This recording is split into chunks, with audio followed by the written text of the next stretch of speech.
Bom dia, tarde e noite, pessoal. Vamos dar continuidade hoje e falar um pouquinho sobre o Django REST Framework, né?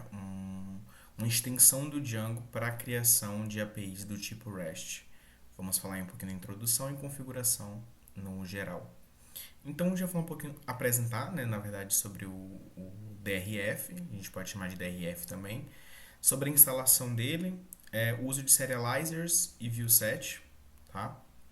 API View também, que é uma outra forma da gente criar nossas views, vamos discutir sobre isso.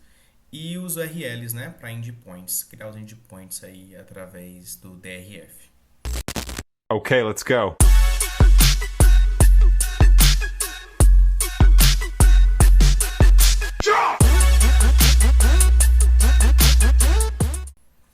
Então, o Django REST Framework ele é uma extensão do Django para conseguir construir ferramentas aí, APIs web, né, utilizando o próprio Django.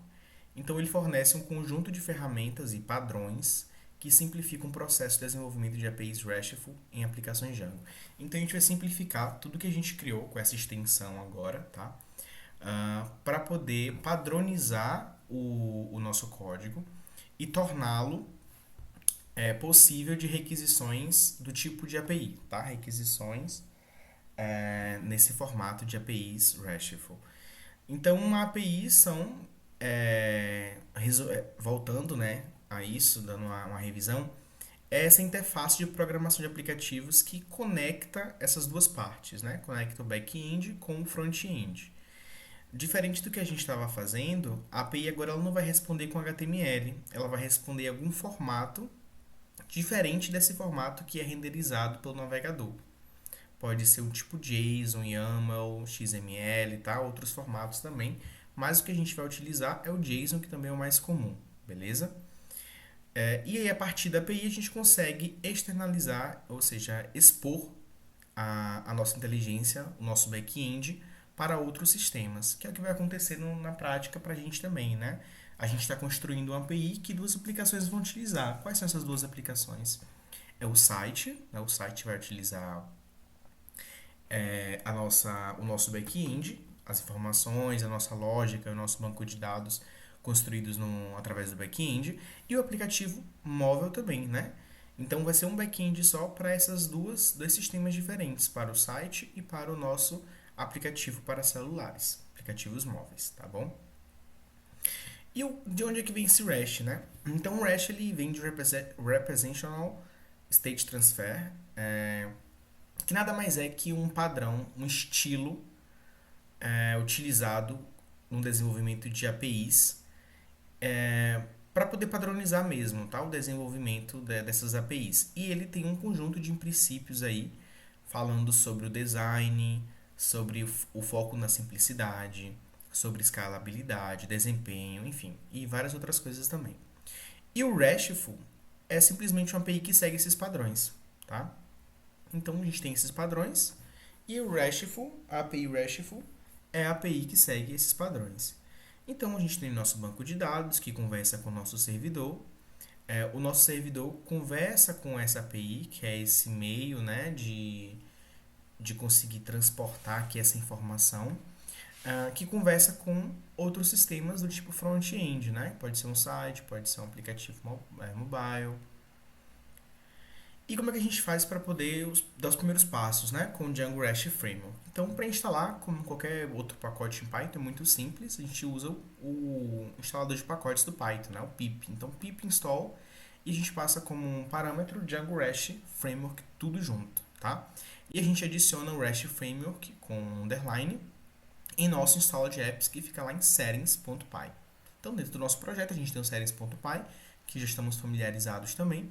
Tem lá a constante install de apps e a gente vai adicionar essa aplicação chamada REST Framework, tá? Essa camada externa aqui do nosso projeto. E pronto, a gente já tem o DRF baixado e conectado ao nosso projeto. Aqui baixa, faz o download, né? E aqui ele faz a associação, conecta com o nosso projeto Django.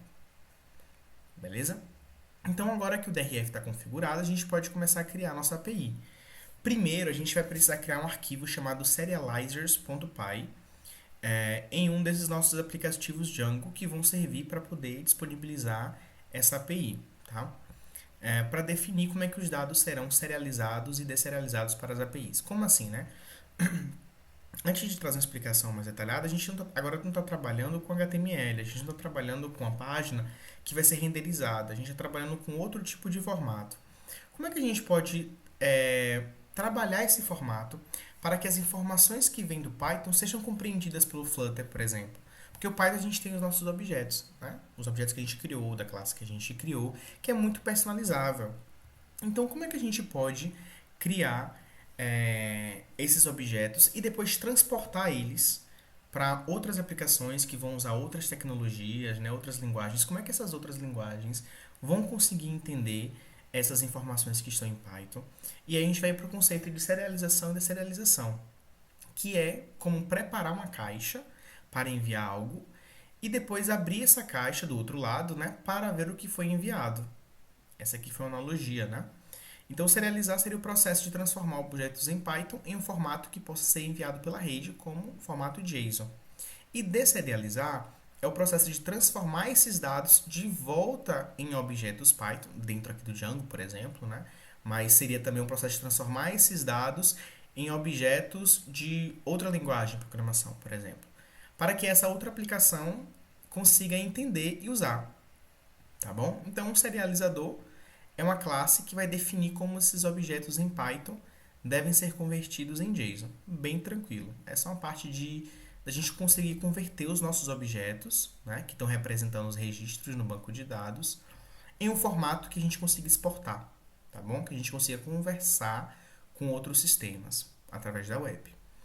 Então a gente vai começar importando esse serializer e o modelo que a gente deseja serializar. Então a gente tem os serializers, que vem do REST Framework, e o nosso modelo tranquilo também.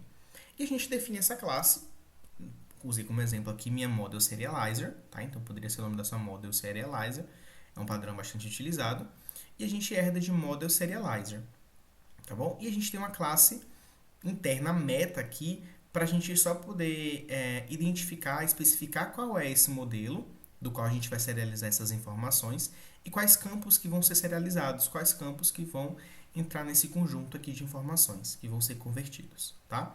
Então, bem simples, né? Algo que a gente já tinha visto também. É uma classe meta, ou seja, de metadados, em que ela identifica quem é o nosso modelo e quais são esses campos desse modelo que vão ser serializados. E aí, quem que trabalha para poder fazer essa serialização, né? É o próprio REST Framework. Ele que se vira aí para poder, através da classe Model Serializer, né? Ele que se vira para poder serializar essas informações. A única informação que ele precisa saber é o que é que eu vou serializar e quais campos vão ser, né, serializados. Beleza? Então, bem simples. Agora a gente vai pular para uma parte que a gente já conhece, que é criar as nossas views. Aqui eu só vou chamar de um outro nome, tá? Pode ser um view set ou um API view, que a gente já vai ver também. No caso do view set, eu preciso passar o conjunto de informações que eu quero enviar. Então, nesse caso aqui, minha model.objects.all, algo que a gente já está bem acostumado também, né? Ou seja, estou passando todos os meus registros do banco de dados aqui, estou colocando nesse conjunto de informações, tá? E eu estou passando qual vai ser a regra. Então, o que é que minha model view precisa ter? Ele precisa saber quais são os dados que eu vou enviar e qual é a regra que eu vou utilizar para poder enviar esses dados. Ou seja, qual vai ser a forma de serializar esses dados. Tá? E quem trabalha com serialização é a minha model serializer. Né? Então a gente está importando de serializers. Bem simples também, né? O REST Framework que a gente importa de viewsets. Então, entendendo mais um pouquinho, né? Então, o minha model viewset, ela vai herdar de viewsets, o model viewset. E essa viewset, ele possui funcionalidades para lidar com todas as operações CRUD em um modelo específico. Então, ele por si só, esse model viewset já lida com todas aquelas operações de CRUD, todos aqueles métodos de get, post, put, delete. Ele mesmo já está implementando e ele mesmo já trabalha de lidar com essas informações através desses dados que a gente está colocando aqui como atributo. Beleza? Então lembra que quando a gente cria uma view do tipo classe, né?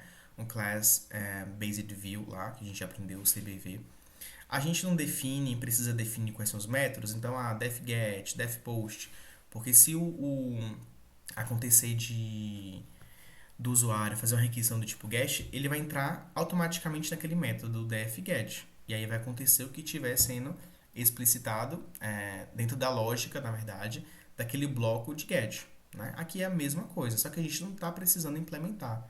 Quem está implementando isso para a gente é o Model View Set já automaticamente essas operações de CRUD. E esse Serializer Class é justamente a classe do serializador que vai usar para poder serializar e deserializar todos aqueles objetos do minha model. Foi o que eu falei para vocês também. Então, o Django REST Framework vai usar esse serializador para transformar objetos em dados JSON para enviar como resposta em requisições HTTP e vice-versa. E esse viewSet, né? O que é o viewSet? Esse viewSet ele vai ser essa classe que vai poder fornecer essas operações CRUD, tá? Nesse conjunto de dados que a gente está passando.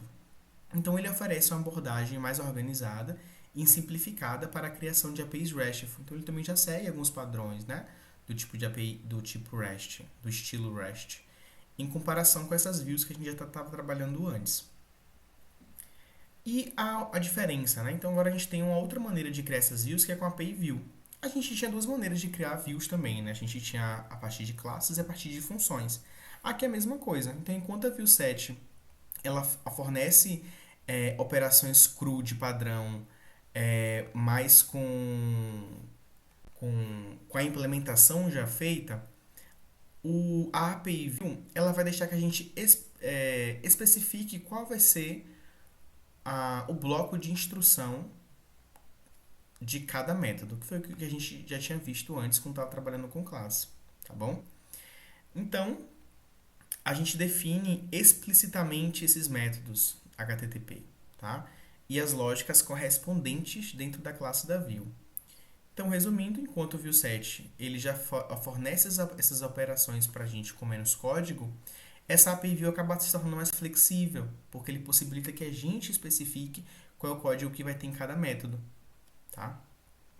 E personalize, né, essa lógica para cada método. Então, bem simples também. A gente vai importar essa API View, que vem de REST Framework também, não está aqui no código, mas abstrai essa informação. E a gente tem o dfGet aqui, por exemplo, que, como a gente estava conhecendo, self, request, a gente pega todos os dados, informa qual é o serializer aqui e responde através dos dados desse serializer, ou seja, já responde com esses dados serializados, tá? Post, o que é que eu faço, né? Eu estou recebendo essas informações de maneira serializada, tá? Faço a minha desserialização e verifico se é válido. Verificando se é válido, eu faço simplesmente o save. Salvo esses dados e retorno o que salvei, por exemplo. Beleza? Bem simples também. A diferença é que aqui, nesses casos, eu implemento essa lógica. Ela já está pronta para mim, né? Eu preciso implementar. Beleza? Então, entendendo aqui, né? O Pessoa API View ela é uma classe que herda de API View para criar views baseadas em classes. No método get, a gente recupera todos os objetos do modelo, serializa os dados como true, e isso significa que é para lidar com vários objetos, né, na verdade, e retorna a resposta aí com esses dados serializados. No método post, a gente cria uma nova instância do modelo pessoa, usando pessoa serializer, recebendo aí esses dados que está vindo da nossa requisição. Validamos esses dados, que aí geram uma exceção caso não estejam válidos, né? A gente já viu isso também. Salva essa instância no modelo e vai retornar a resposta com os dados da nova pessoa criada e o status, né, informando que foi criado aqui com sucesso. Então a gente popula esse serializador passando essas informações através do request data, né? E verificamos se é válido e salvamos. Então, bem parecido com a parte do get também, né? Só que enquanto o get se preocupa em enviar essas informações, no post a gente se preocupa em salvar essas informações. E quem faz serialização e deserialização é a própria classe, né? Que a gente está importando dentro de pessoa serializer, por exemplo. E agora a gente vai criar o endpoint da nossa API, né? Ela tem um pouquinho diferente do que a gente já viu, mas também não tanto. A gente tinha visto o quê? Que para poder colocar novas rotas, né, novos caminhos, a gente poderia utilizar uma organização utilizando o include, que a gente definia como se fosse apontando, trazendo uma referência para onde é que o Django vai procurar aquelas novas rotas, né, que foram inscritas. Então, se a pessoa, por exemplo, colocava aqui path eventos, a gente poderia colocar include eventos URLs, e isso faria o quê? Faria com que quando a pessoa escrevesse eventos no nossa URL, lá na URL dele, na verdade, no navegador, ele iria ser redirecionado para o arquivo URLs dentro do aplicação eventos, né? E aí lá a gente poderia criar uma nova URL pattern, né? Com novos caminhos para que novas rotas, novos caminhos para que o usuário conseguisse acessar alguma determinada view, né? Nesse caso é bem parecido, a gente também passa o include, ou seja, também estou fazendo referência para algum outro lugar, só que esse lugar já estou definindo aqui em cima, que é esse default router, tá?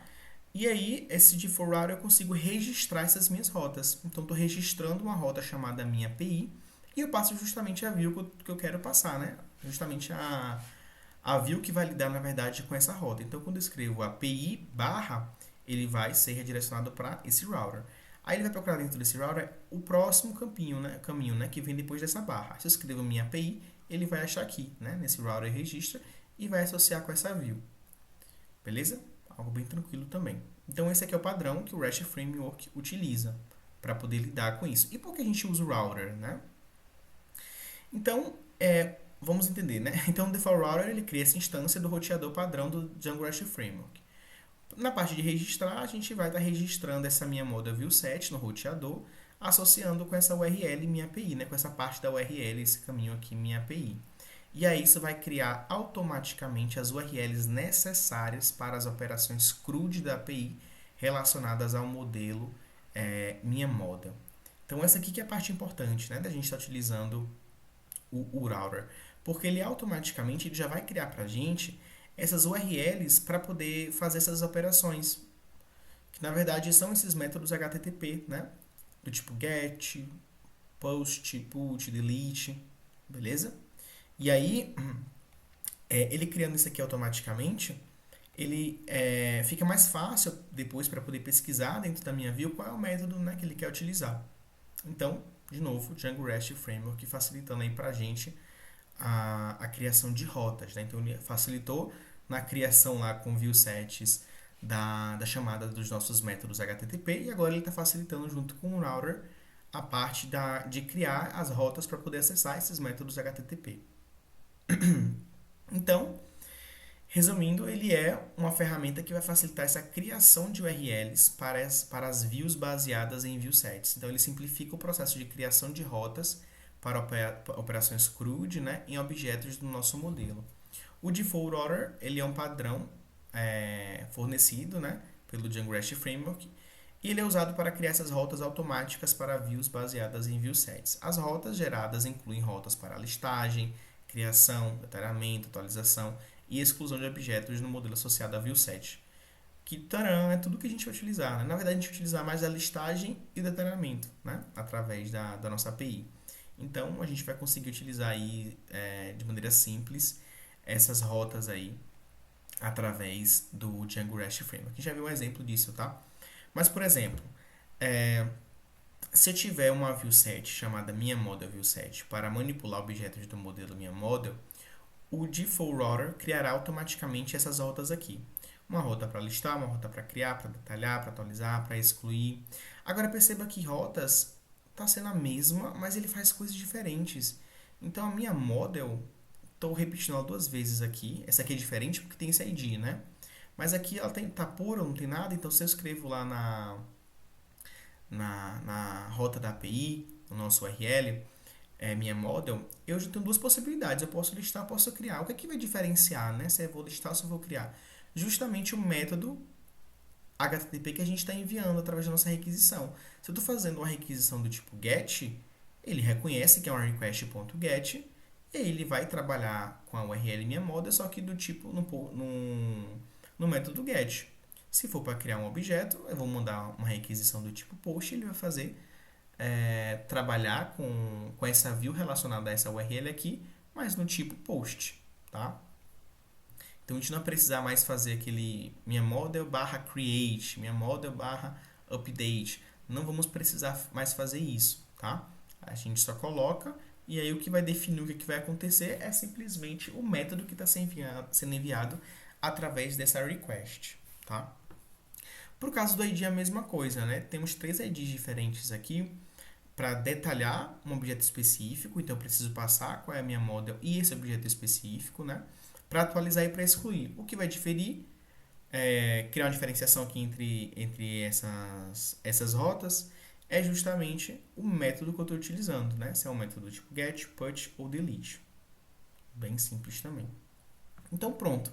Com o Serializer, View e URL prontos, é só realizar as migrações e rodar o servidor. Então a gente nessa porta aqui, API barra minha API, a gente vai ter uma interface com os dados do nosso banco de dados em formato JSON.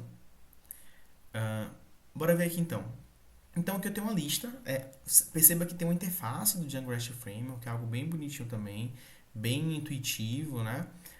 Eu estou já dentro de pessoa list, já acessei API barra minha API direto, mas se eu acessasse até a API aqui, era até para colocar um exemplo desse, mas se eu acessasse só até a API, ele ia para essa página aqui, ó, que é essa API Root, tá? Que é uma página simples onde ela só vai me dizer quais são os meus endpoints possíveis de uso, né? Nesse caso, eu cliquei lá na minha API, que é a minha rota disponível, e quando eu clico nela, né, eu consigo ter aqui já um resultado que é justamente de pessoas. Nesse caso, não tem nenhuma pessoa salva, né? A gente vai salvar para ver um exemplo, mas nessa lista aqui de pessoas eu não tenho nenhuma pessoa salva. E veja que em minha API ele permite alguns métodos, então eu possuo o método de get para eu poder pegar uma lista de pessoas, né, de todas as pessoas eu consigo através do get. Se fosse post, acessando essa rota, eu estaria criando um novo objeto, né, um novo registro. Tem head, options também, são esses métodos que são permitidos nessa rota aqui, na rota API barra minha API. E aqui eu tenho um exemplo já de post, né? Então, se eu coloco algumas informações aqui e clico em post, perceba que ele já vai salvar essas informações em pessoa list nessa rota. Então, na requisição do tipo post API minha API, eu consegui salvar, mandar essas informações aqui e salvar dentro do meu banco de dados, né? Fazer o post, na verdade, para minha API recebeu, tratou toda essa informação aqui, viu que estava tudo certinho, e aí ele pôde salvar no meu banco de dados e permitir para que eu possa acessar na lista novamente. Então, a gente pode inserir as informações na interface e clicar em post. Isso salva o dado do nosso banco de dados. Se a gente atualiza a página depois disso, o arquivo JSON também estará atualizado, porque salvou, né? A gente salva as informações, podemos salvar as informações pelo shell, fazer um post com o curl, receber os dados através de um formulário, usar o Postman, trabalhar na view e agora também fazendo esse post através da nossa API, beleza? E o curl, né? Como é que funciona aqui? Só um bônus pra gente. O curl ele é uma ferramenta, né, para poder fazer requisições e eu consigo passar como um parâmetro aqui para o curl o tipo de requisição que eu quero fazer. Então, quando eu coloco "-x" e o nome o nome do método, eu estou especificando qual é o método dessa requisição. Se eu não colocasse nada, por default, por padrão, ele ia ser o get, tá? Então, se eu colocasse curl e apenas a rota, ele ia fazer uma requisição do tipo get para essa rota. Como eu estou especificando que é um tipo post, ele vai fazer uma requisição com o método do tipo post, né? Só que nesse caso, como eu quero publicar algo, como eu quero salvar algo, fazer um post, eu preciso enviar dados junto com essa minha rota. Quais são esses dados que eu envio? Eu envio esse formato aqui do tipo JSON, né? Esse formatozinho que, coincidentemente, é exatamente o dicionário em Python. Então, eu passo o nome, que é o fulado, né? Idade 20, CPF, e-mail, aqui, passo essas informações. E eu preciso especificar qual é o tipo também, né, dessas informações. Então, qual é o tipo desse conteúdo que eu estou informando aqui no traço D? Traço D é de data, tá? Então, são os dados da minha informação. E o traço H é de head, de cabeçalho. Essa barrinha invertida é só para poder pular a linha, mas é tudo em segmento, tá? É tudo junto, serial aqui. Então, passei o meu cabeçalho informando que é do tipo JSON, né? Que essa informação que eu estou enviando é do tipo JSON. E em data eu passo justamente esses dados, né? Justamente especificando aqui quais dados que eu estou enviando nesse post, nessa requisição do tipo post. preenchi essas informações, né? Tá preenchido com curl, tá preenchido com essas informações que estão aqui, tá? Então, tá igualzinho que tá lá. E a rota, minha API, né, irá te apresentar todos os dados salvos. Eu fazendo, claro, um get, né, nela. Se você quiser acessar apenas um objeto, a gente insere o ID, né, o ID desse objeto no complemento da rota, que foi aquele padrão que eu mostrei para vocês, né, que o Django REST Framework utiliza. Então, a gente passa esse ID e aí eu consigo detalhar. Então, se eu passo minha model barra e um identificador, eu estou fazendo uma requisição do tipo get, né, eu consigo trazer detalhes desse objeto. Então, aqui nesse caso, estou acessando com a requisição do tipo get, a API, minha API e o 2. Quando eu faço isso, a gente já vê que quando eu estou especificando o ID, eu posso utilizar de outros métodos, né? Posso fazer um get, um put, um patch, um delete, head, options, beleza? Por quê, né? E cadê o post? Por que o post não está aqui? Porque eu estou pegando justamente um objeto que já existe no meu banco de dados. Como é que eu vou criar algo que já existe, né? Então, por isso, não tem a opção de post aqui. Mas eu posso fazer o quê? Atualizações nessa informação. Ou simplesmente verificar. Quais são essas atualizações? Eu posso fazer um delete. Estou atualizando, deletando ele do meu banco de dados. Posso fazer um put para poder alterar alguma informação dele e salvar no banco de dados com essa alteração. Ou posso simplesmente fazer um get, né, para poder acessar essa informação detalhada. Então ele vai me trazer o retorno justamente dessa informação específica aqui e somente ela, né, porque eu estou especificando o que eu quero. E aqui pela interface eu consigo também fazer a deleção. Se eu não estou enganado com essa setinha, a gente consegue fazer a atualização também. Beleza? E para a gente poder tirar a interface, né, e ver como é que justamente esses dados vão ser transportados, a gente pode mudar o parâmetro de consulta, passando agora um formato. Então, o interrogação format igual a JSON, tá? Com isso a gente consegue ter o resultado aqui no formato do tipo JSON. Estou fazendo a requisição do tipo get, né, aqui no meu servidor, para o meu servidor. Então ele está me retornando a informação desse objeto detalhada, né? Então a gente finalizou nossa API e ela está pronta para ser distribuída, mas na verdade não é bem assim. A gente também precisa pensar em autenticar esses acessos, né? Porque os dados que transitam entre nossa API precisam estar em segurança. Talvez a gente não queira que esses dados aqui sejam disponibilizados para todo mundo que acesse, né? Se todo mundo pode acessar a minha API sem nenhuma autenticação, todo mundo vai ter acesso aos dados do banco de dados que estão sendo disponibilizados. E eu não quero que isso aconteça. Então, para esse caso, a gente vai pensar em um tipo de autenticação. Como é que a gente pode autenticar os acessos a essa API? E aí, nesse curso, a gente vai usar um deles, que é o JWT Authentication. Mas a gente vai ver ele na próxima aula, beleza? E temos aqui a bibliografia. Então, qualquer dúvida é só trazer na próxima aula para a gente discutir, beleza? Valeu!